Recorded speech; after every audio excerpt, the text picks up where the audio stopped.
we watched Greenland 2 Migration. The surviving Garrity family must leave the safety of the Greenland bunker and embark on a perilous journey across the decimated frozen wasteland of Europe to find a new home.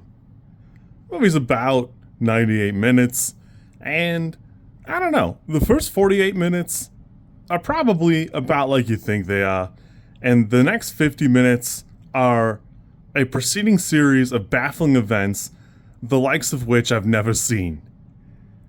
I don't know. I wanted to like this. The first one's a very human movie. It's a very interesting way to produce and create a apocalypse movie. And this one is such a baffling choice in every way.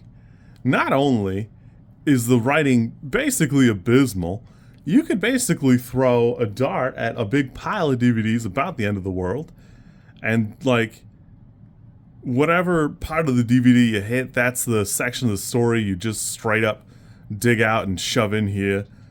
But also, it's shot so poorly, I don't know what to do. Mitchell LaFortune, he's got Last Breath, which last year I gave a lot of praise to, but again, that's a documentary already. He's got to write a little bit, but a lot of it's carried by the cast there. Kandahar, very generic, and then this. Chris Spalding has ATM in what he's known for, or at least what I know him for, and that movie's such a joke. I've never physically seen an ATM with its own little baby kiosk like that, because it's begging for somebody to rob you. Moving on, anytime there's a shot of somebody who's not Gerard Butler, it will basically be the ugliest thing you've ever seen, not including the way the color grading is, but Amber Rose Revah is in the movie for a fair bit of it. It is the ugliest she's ever looked, and mostly because you will barely get to see her at all.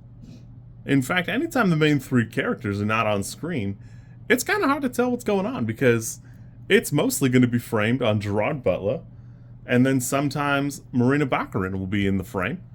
But if there's any chance of Gerard Butler not fully being in the frame, it's basically some kind of shaky cam business, and I just don't know what to make of that, or why you would do it, or why you would present it in this way.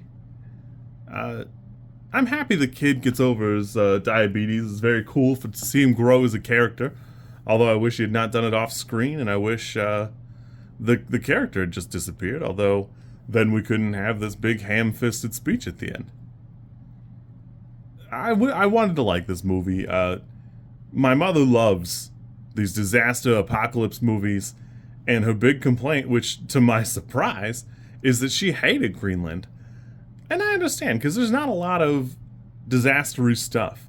Admittedly, she loves Moonfall, so a lot of it is like, this is her trash TV, so she was expecting something better, and boy, does this not deliver anything. Even like the apocalyptic stuff going on is so, it just seems like a non-issue. It's just goofy and like not presented well. I wanted to like this, and I can't stand it. Overall, this movie is really just a highlight reel for a bunch of stuff that happened in much, much better movies.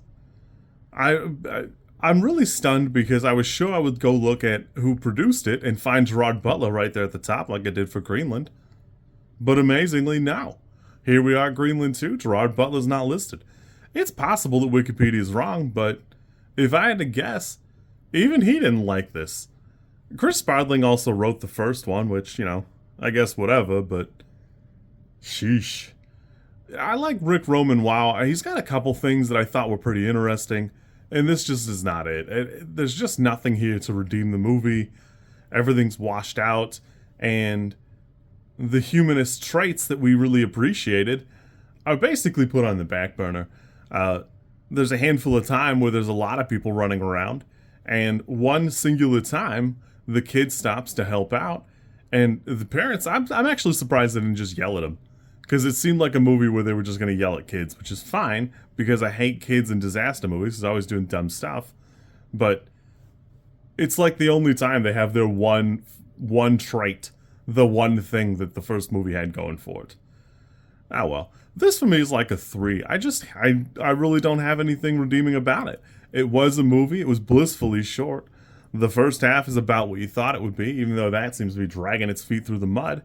And then the next half of it are a series of increasingly more baffling writing choices and more silly things presented. Ah, well. You kids be good. I think next week will be something better, hopefully. And we'll catch you later. If you like this content, I'm supposed to ask you to like, comment, and subscribe. I think like is here, and comment is probably down there, and subscribe over there somewhere too. I think. I don't know how many times this like snippet is gonna make it into a video. Everybody says you should do it this way, and I always thought it was just like an annoying thing other YouTubers did. And as you know, I am bad at editing, so if you like it, great, I'm happy for you. If you don't like it, I'm sorry.